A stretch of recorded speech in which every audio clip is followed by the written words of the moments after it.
দর্শক, ইরান থেকে একটি বড় খবর এসেছে। ইরান আবারও তাদের আকাশপথ বন্ধ করে দিয়েছে।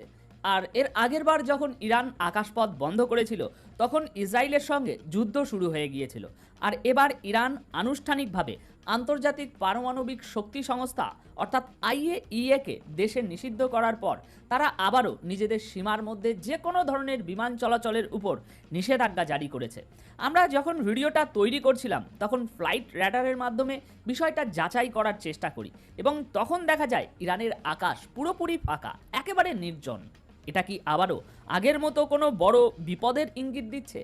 আইএইএ কে নিষিদ্ধ করার পর ইরান কি এবার পারমাণবিক পরীক্ষা চালাতে চলেছে, নাকি কোনো হামলার আশঙ্কায় ইরান আকাশপথ বন্ধ করে দিয়েছে?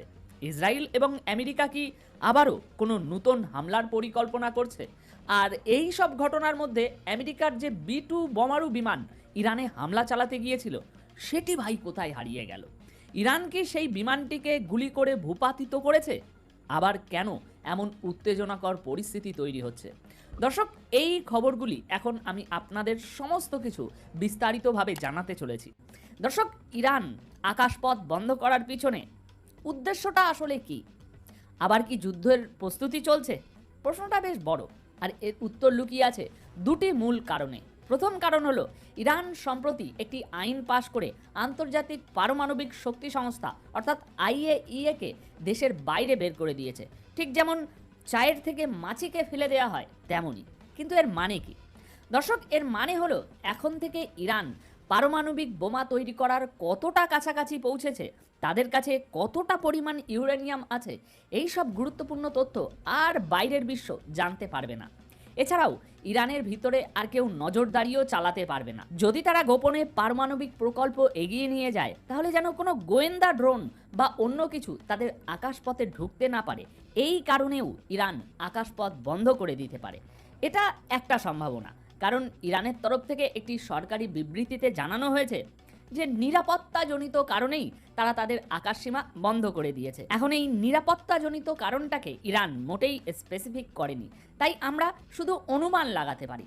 এবার আমাদের অনুমানের দ্বিতীয় কারণটি হলো দর্শক, ইরান আইএইএ কে নিজের দেশ থেকে বের করে দিয়েছে।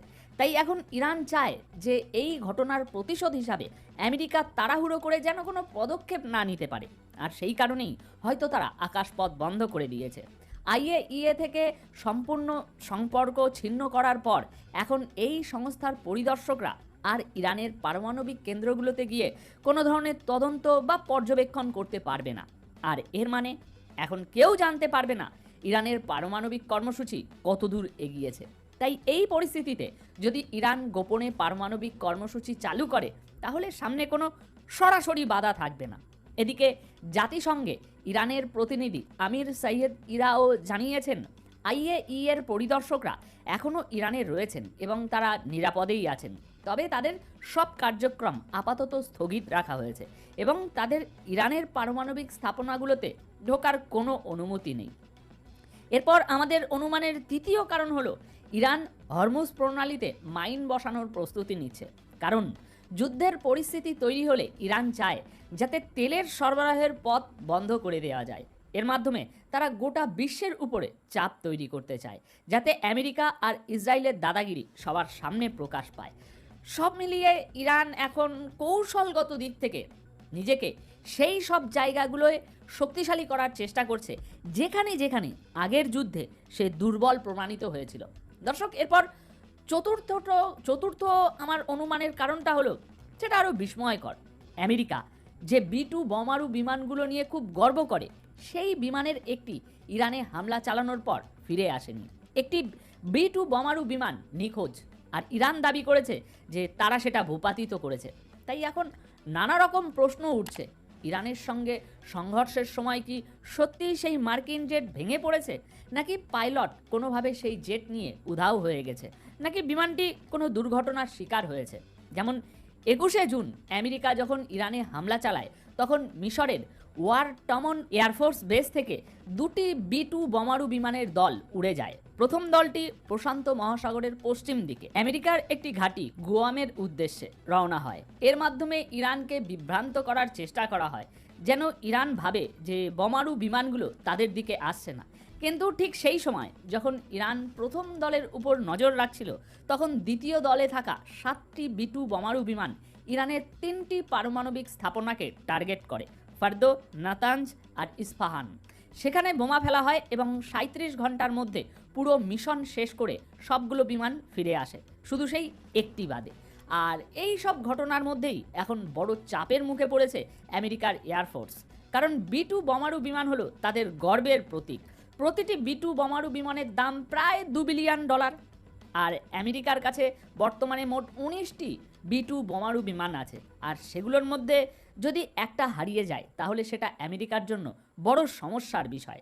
কারণ যখন আমেরিকা ইরানে হামলা চালিয়েছিল, তখন ইরান সেই B-2 জেটের একটি ছবি প্রকাশ করে দাবি করেছিল তারা আমেরিকার B-2 বোমারু বিমান ভূপাতিত করেছে। তবে ডোনাল্ড ট্রাম্প ইরানের এই দাবি নাকচ করে দেন এবং আমেরিকান এয়ারফোর্স জানায় যে তাদের সব B-2 বিমান নিরাপদে ফিরে এসেছে।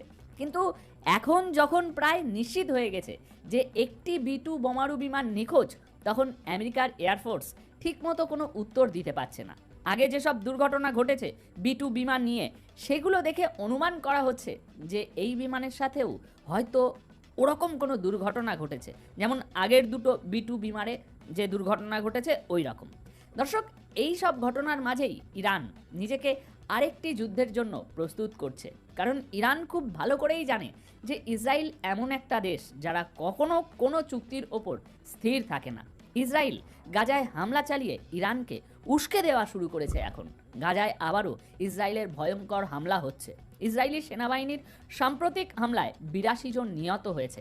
এখনও পর্যন্ত গাজায় মৃতের সংখ্যা 56,000 ছাড়িয়ে গেছে। গাজার উপরে হওয়া এই হামলার জবাব ইরানকে তো দিতেই হবে, তাই না? তাই এই পরিস্থিতিতে যদি যুদ্ধবিরতি ভেঙে যায়, তাহলে ইরান এবার আকাশপথ বন্ধ করে সেই প্রস্তুতি নিতে চাইছে যা এর আগে নিতে পারেনি।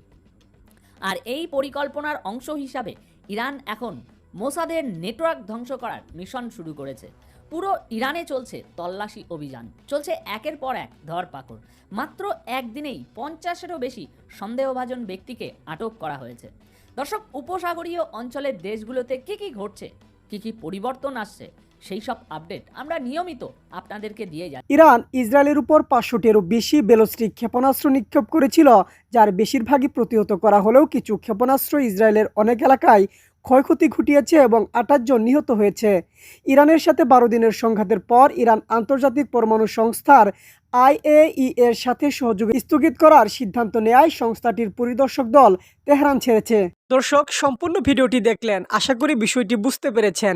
এ নিয়ে আপনার গুরুত্বপূর্ণ মন্তব্যটি অবশ্যই কমেন্ট বক্সে জানিয়ে দিবেন। ধন্যবাদ।